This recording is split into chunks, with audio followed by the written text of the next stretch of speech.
Кали Стефанов с четвърто време в квалификациите с синият волтикар Александър Язов. Той даде пето време в квалификациите. Алекс Язов обаче е шампион в първите два кръга в Пловдив и в Велико Търново. Първи стартира Кали Стефанов, втори стартира Алекс Язов, трети ще стартира в тази сесия Иво Цонев с жълтия волтикар и Павел Цонев с зеления.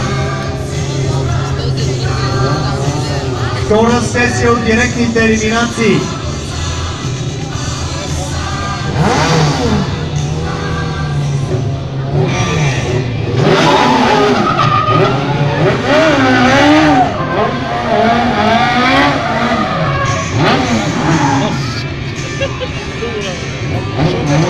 Ето сега ще се пренаредят, за да може трети да стартира Иво Цонев и Павел Цонев ще вземе своята позиция на четвъртото място на стартовата решетка.